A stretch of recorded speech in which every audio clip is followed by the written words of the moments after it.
Assalamualaikum, selamat tengah hari. Kita sekarang berada di ladang nenas MD2 kepunyaan Koperasi Syekh Mansur Berhad. Saya pengurusi koperasi, saya Cik Azhar.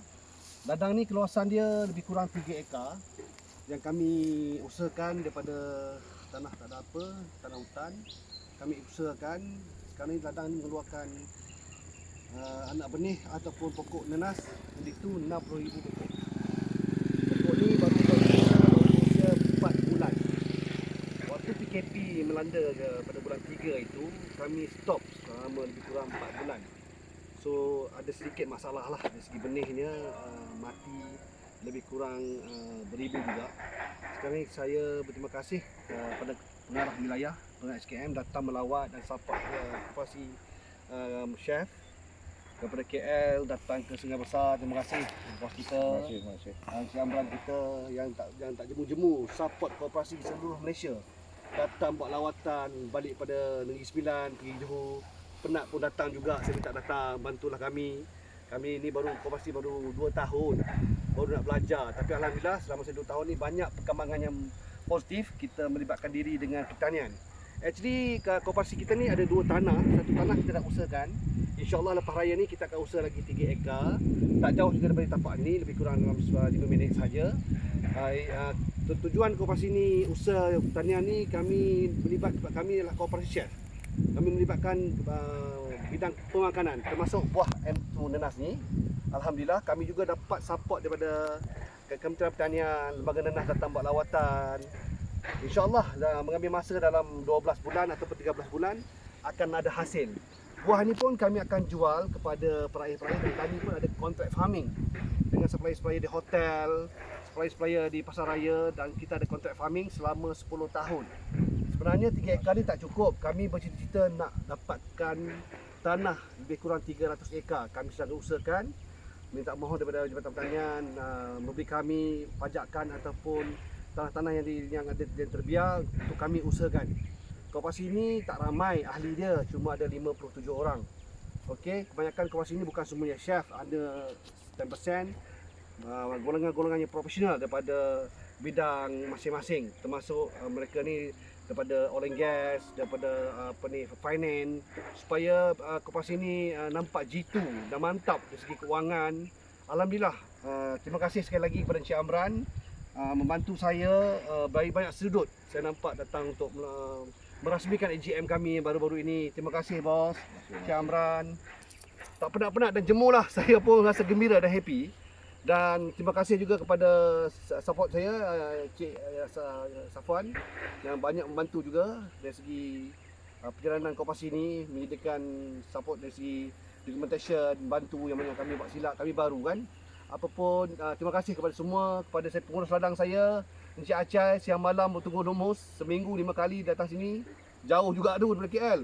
Apapun, alhamdulillah, saya doakan koperasi kami ni akan lebih pergi jauh dan maju, dan berdoa-doa lah sesama. Terima kasih banyak. Assalamualaikum. Mungkin Cik Amran nak cakap apa-apa? Okey, terima kasih Cik Azhar selaku pengurusi koperasi Syekh Malaysia. Saya berucap tahniah. Ini merupakan satu contoh koperasi baru, walaupun didaftarkan baru 2 tahun, tapi dengan ahli 50 orang lebih telah menggerakkan aktiviti ekonomi. Ini menunjukkan bahawa sesuatu kumpulan manusia yang menubuh koperasi seharusnya ada komitmen, ada kesungguhan untuk menjalankan perniagaan, menjalankan aktiviti ekonomi untuk meningkatkan kehendak sosial anggotanya. Dan berbanding dengan banyak koperasi-koperasi lain di wilayah pun hampir 300 buah koperasi lain yang dah tubuh 3-4 tahun pun tapi masih belum menjalankan apa-apa aktiviti. Oleh itu saya banggalah Cik Azhar ni selaku seorang chef profesional, dan dia dapat mengumpulkan anggota-anggotanya dan dapat menyumbang saham awal untuk menjalankan projek nenas ni. Dan di sini saya rasa banggalah bahawa mana-mana orang ataupun individu ataupun kumpulan yang menubuh koperasi seharusnya ada dah apa yang dia nak buat untuk kepentingan bersama dan bagi meningkatkan kehendak ekonomi. Dan insya-Allah SKM akan jadikan projek koperasi baru ni sebagai contoh kepada koperasi-koperasi lain agar menjalankan aktiviti yang dirasakan sesuai dan mengikut kepakaran masing-masing.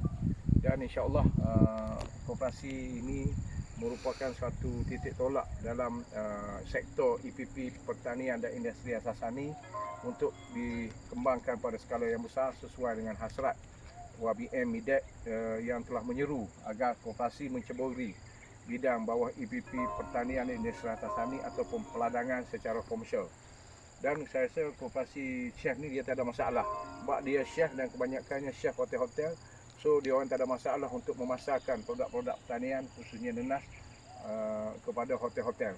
Dan SKM akan menengok ataupun menilai projek ini bagi membantu apa yang patut khususnya di bawah dana-dana yang SKM ada seperti bantuan dan tabung modal pusingan untuk koperasi ini mengembangkan pada skala yang lebih besar agar sanding dengan koperasi-koperasi yang dah berjaya dalam projek pertanian seperti Kosah di Selangor, Koperasi Persatuan Anak-anak Pahang yang menjalankan projek pertanian dan Koperasi Pembangunan Usahawan yang telah menjalankan projek pertanian yang berskala besar. So sekali lagi saya ucapkan tahniah kepada Cik Azhar selaku pengurusi dan kepada kepimpinan anggota lembaga koperasi. Dan saya harap koperasi-koperasi lain yang masih belum ada lagi aktiviti contohilah koperasi ini. Semoga kita berjaya dengan falsafah satu untuk semua, semua untuk satu. Satu koperasi untuk seluruh anggota dan seluruh anggota bersatu menyumbang tenaga manusia dan modal untuk memastikan koperasi ini berjaya. Dan akhirnya kita boleh mencapai prinsip ekonomi yang tujuh iaitu prihatin kepada masyarakat setempat, negara dan bangsa kita. Sekian. Terima kasih.